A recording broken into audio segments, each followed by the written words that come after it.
Boa noite, amados, graça e paz. Agradeço a Deus pela oportunidade de estar aqui essa noite ministrando uma breve mensagem a respeito do Evangelho de Cristo.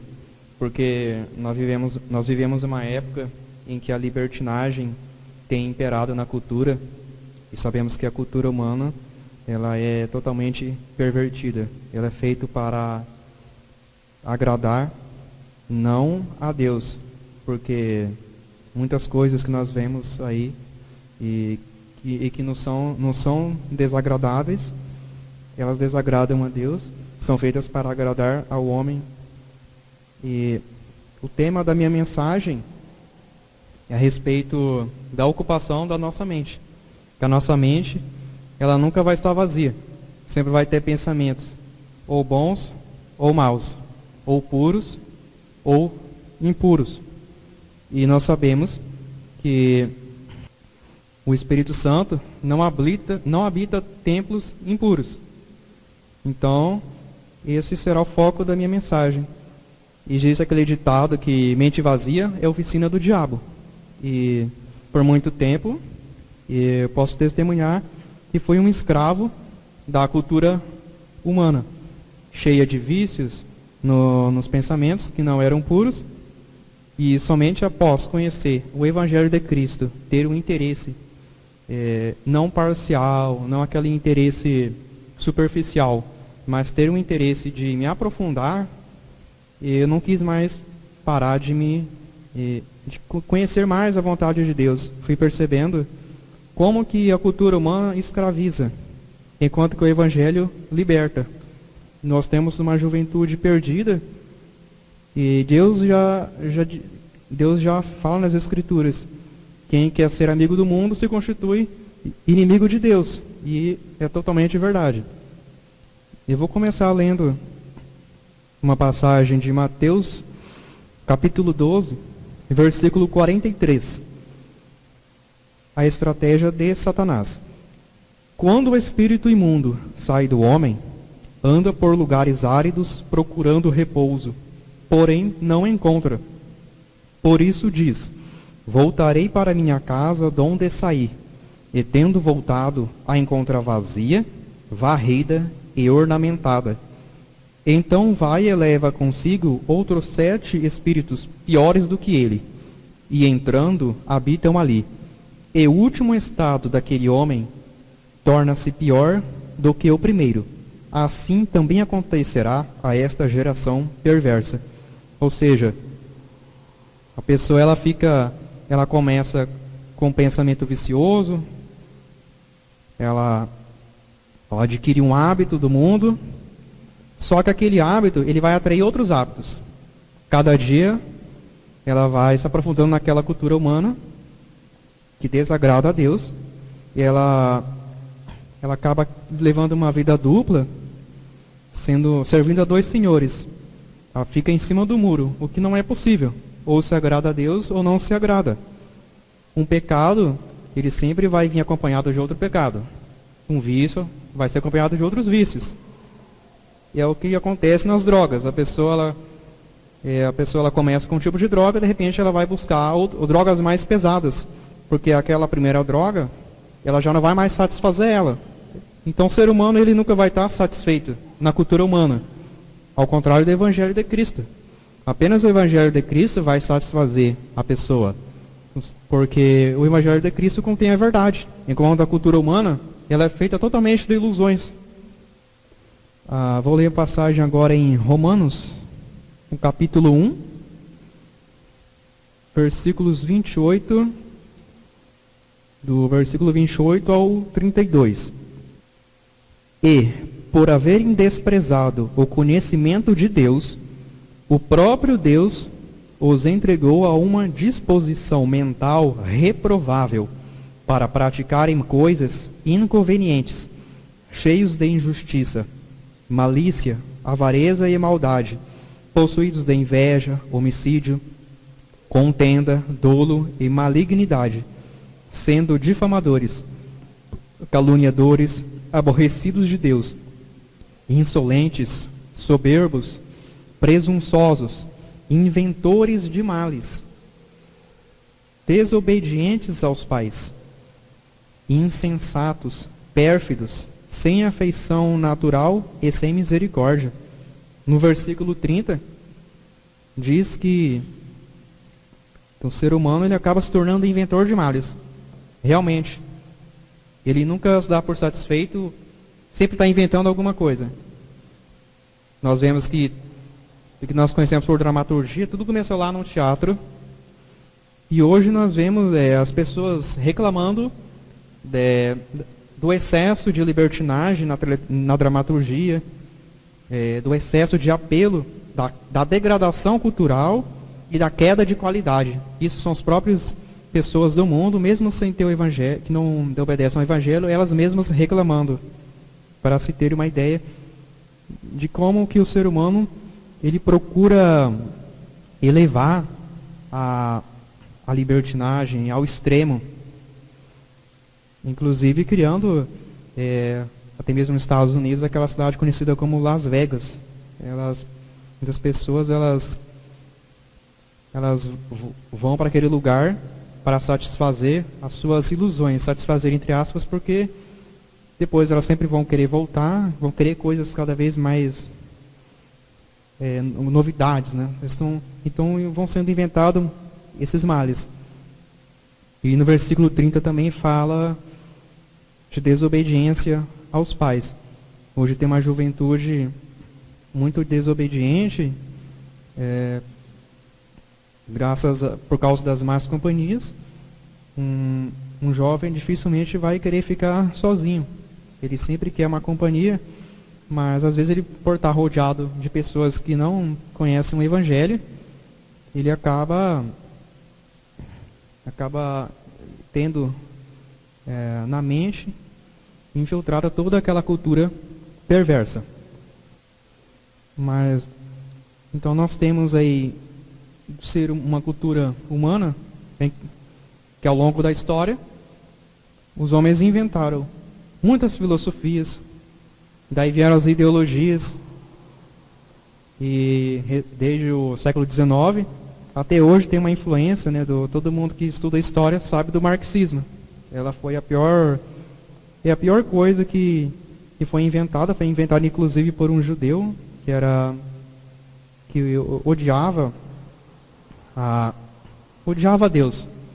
E na ideologia dele prega a destruição da família. Então ele propõe aquela solução material, que tudo o Estado controlar as pessoas, então coloca o Estado no lugar de Deus. Na ideologia dele, Deus está morto e o Estado é que traria a felicidade para as pessoas. Porém, era uma solução material. Quem disse que o materialismo, que o dinheiro traz a felicidade às pessoas? O ser humano, como eu disse, nunca vai estar satisfeito. Muitos países ricos, nós dizemos desenvolvidos, praticando coisas assim abomináveis. Igual o que eles chamam de progresso, nós fomos ver, tem coisas terríveis, perversas. E algumas pessoas procurando até mesmo ideologias. Então, essa solução material das ideologias, ela não vai trazer felicidade ao homem, porque é ilusória. E também na ciência, ela trouxe muitos avanços, porque antes tudo era dominado pelos mitos. Qualquer pessoa inventava uma mentira, ela adquiria um respeito, criava uma religião. E religião é que nem ser vivo, né? A mentira ela começa com uma pessoa, vai passada para outra. Outra religião, ela começou com uma mentira, alguém há milênios inventou aquela religião e se sustenta até hoje. Alguém mentiu primeiro, mas no início todos vieram de um único ser humano e todos acreditavam no mesmo Deus, eles conheciam o mesmo Deus. Então, antes mesmo de existir a necessidade da fé, porque sabiam da existência de Deus. Porém, nós vemos em Gênesis, mesmo Adão recebendo o mandamento de não comer do fruto da árvore do conhecimento do bem e do mal, ele desobedeceu a Deus. Já na primeira geração humana, ele desobedeceu, mesmo sabendo que não podia fazer aquilo. Quer dizer, ele podia, mas não deveria, porque todas as coisas são lícitas, mas nem todas convêm. E nós não somos, o ser humano não é a primeira criatura a desobedecer a Deus. Ele desobedece, mas ele tem um arbítrio, né? Ele é livre para fazer as escolhas, mas não está livre das consequências. Da mesma maneira que ele desobedeceu a Deus, antes mesmo dele, 1/3 dos anjos tinha um arbítrio, porém desobedeceu seguindo o Lúcifer, que queria tomar o lugar de Deus. Ele tinha um arbítrio e vai pagar pelas consequências. Vai pagar, assim, porque Deus não mente. Deus não é homem para mentir, e Deus diz que vai castigá-lo no dia do julgamento. Vai, tanto esses anjos caídos quanto os seres humanos que não creram em Deus, não obedeceram a Ele, vão ranger em dentes, vão pagar por todos, vão dar conta de todas as suas ações. E agora eu vou ler uma passagem em Romanos mesmo, no capítulo 1, a partir do versículo 19. Porquanto o que de Deus se pode conhecer é manifesto entre eles, porque Deus lhes manifestou. Porque os atributos invisíveis de Deus, assim o seu eterno poder, como também a sua própria divindade, claramente se reconhecem desde o princípio do mundo, sendo percebidos por meio das coisas que foram criadas. Tais homens são, por isso, indesculpáveis, porquanto, tendo conhecimento de Deus, não o glorificaram como Deus, nem lhe deram graças, antes se tornaram nulos em seus próprios raciocínios, obscurecendo-lhes o coração insensato, inculcando-se por sábios, tornaram-se loucos, e mudaram a glória do Deus incorruptível em semelhança da imagem de homem corruptível. Por isso Deus entregou tais homens à imundícia, pelas concupiscências de seu próprio coração, para desonrarem o seu corpo entre si. Pois eles mudaram a verdade de Deus em mentira, adorando e servindo a criatura em lugar do Criador, o qual é bendito eternamente. Então, isso, na palavra, ela ratifica aqui o que eu acabei de dizer. O ser humano, ele que é afastado de Deus, ele procura idolatrar a si mesmo. Ele cria muitas coisas, cria teorias científicas, cria ideologias para criar-se uma morte de Deus. Ele passa a glorificar a si mesmo. Ele tira Deus do centro. Acha que não necessita de Deus. Houve uma explosão de uma cultura de ateísmo a partir da filosofia iluminista, quando nós estudamos história, e hoje tornou-se uma moda a pessoa querer ser ateísta, ou então não acreditar em nada. E elas utilizam muito o argumento da ciência, da teoria do Big Bang, que a vida surgiu do nada. Mas a natureza, ela apresenta muitas leis, ela apresenta muitas coisas inesperadas. Quanto mais os cientistas exploram o espaço, eles encontram coisas inesperadas. As teorias deles, que no século passado ou retrasado, eles consideravam que aquilo não iria mudar, que aquilo, finalmente eles tinham encontrado a resposta para tudo. Já nesse século já está sendo questionada porque não serve mais. Por exemplo, até um cientista muito famoso, que era o Einstein, a teoria da relatividade dele já não serve para explicar o que hoje se chama de matéria escura e energia escura. E próximo século, se ainda existir a humanidade, com certeza eles vão estar encontrando outras coisas inesperadas. Então, assim, isso se mantém desde muito tempo. Cada tempo que passa, eles descobrem coisas novas que não conseguem explicar, mas não são teimosos e acham que continuam inventando coisas, mas não olham para a explicação divina. Então isso se constitui uma vaidade, como já veio admoestado no livro de Eclesiastes. Agora eu vou ler a passagem no Eclesiastes, no capítulo 1, versículo 2. Vaidade de vaidades, diz o pregador. Vaidade de vaidades, tudo é vaidade. Que proveito tem o homem de todo o seu trabalho, como que se afadiga debaixo do sol?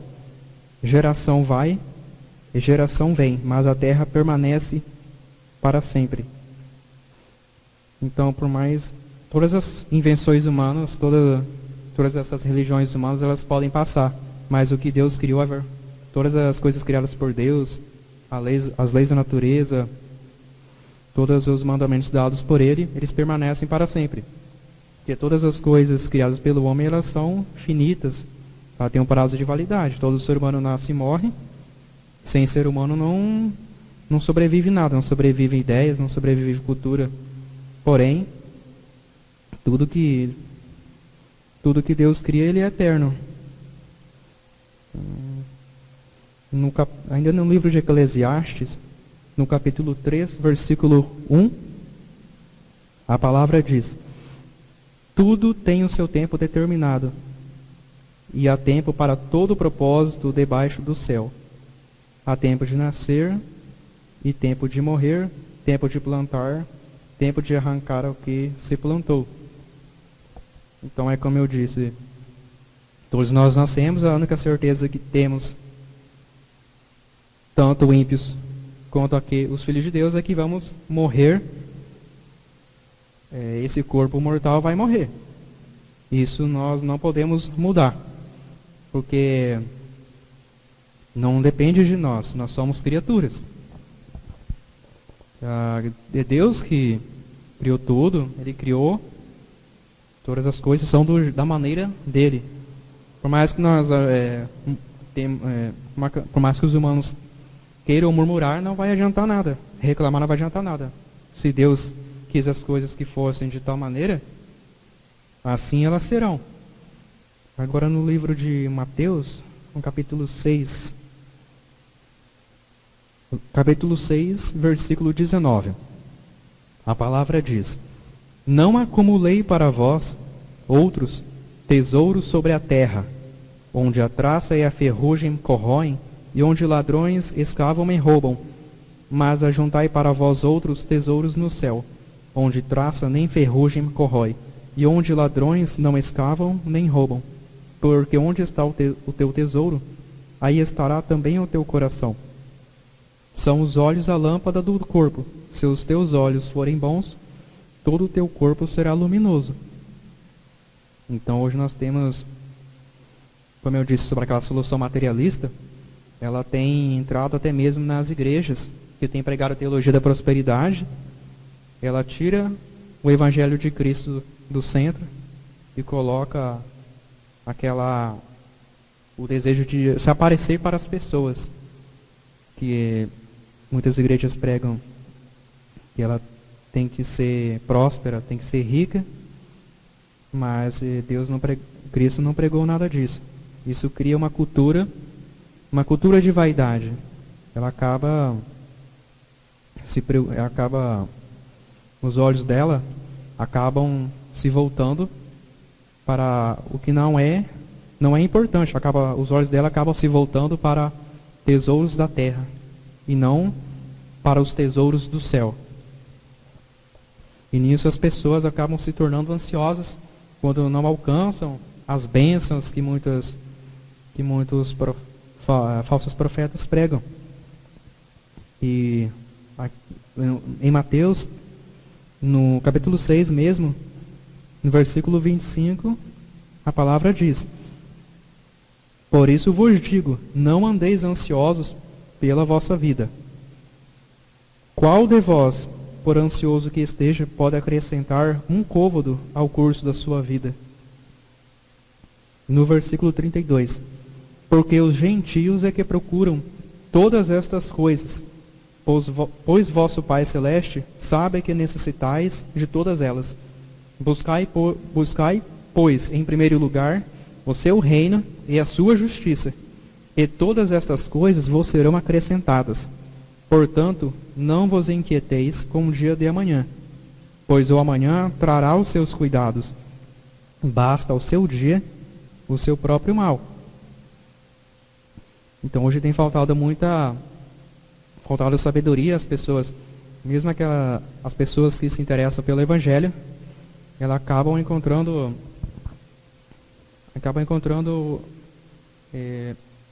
propostas assim, acabam encontrando uma cultura travestida de Evangelho, mas que traz um sincretismo da cultura da vaidade humana, o interesse material, tira o foco de Cristo e passa para o foco das coisas terrenas. E se falta sabedoria, como nós podemos adquiri-la para poder preencher a nossa mente com uma coisa útil que possa nos trazer os frutos do Espírito Santo? Porque se uma pessoa tiver que decidir entre os frutos bons e frutos maus, uma pessoa em sã consciência, se ela vai escolher os bons frutos, que são a mansidão. Uma pessoa sem mansidão, ela não duvido que seja feliz. Uma pessoa sem paciência, duvido que seja feliz. Uma pessoa sem domínio próprio, como ela vai ser feliz sem domínio próprio? E a palavra diz que o Evangelho, ele trará a pessoa que crucificar a si mesma e ter Cristo como em todo o foco da sua vida, preencher sua mente com as coisas do alto.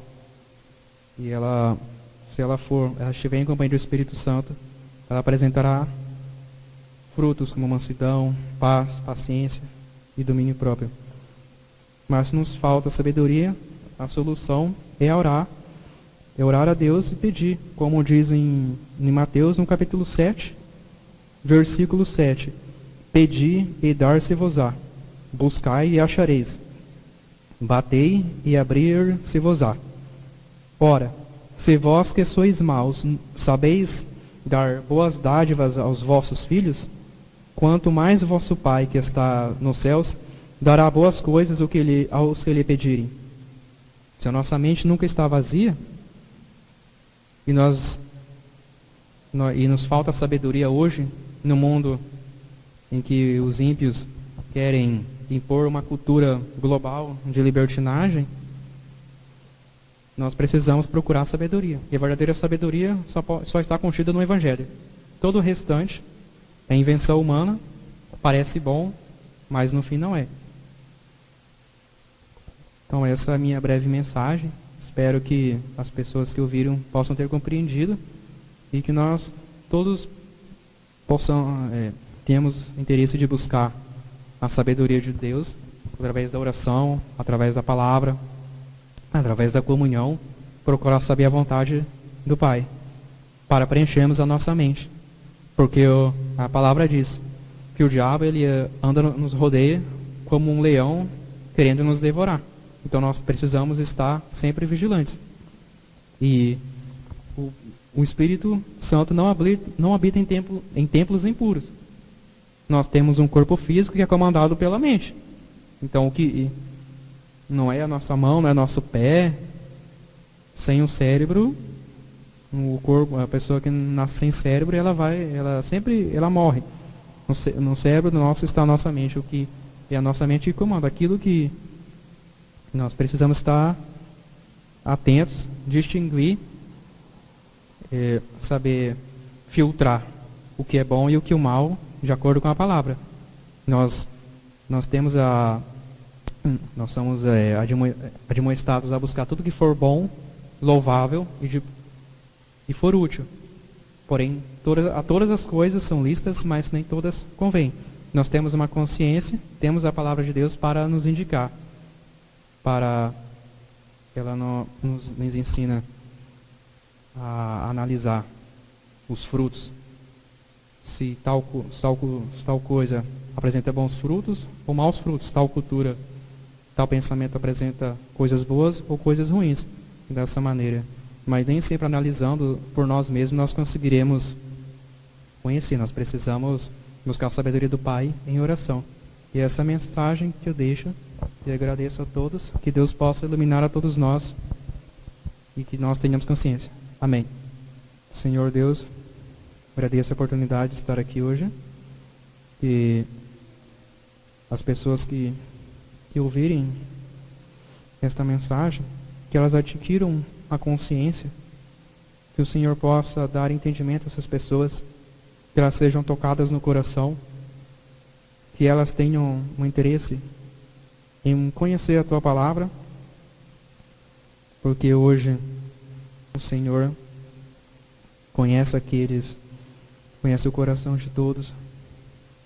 O Senhor nos deu um Senhor que, através do Teu Evangelho, o Senhor venha dar entendimento a essas pessoas. E isso eu te agradeço. Amém.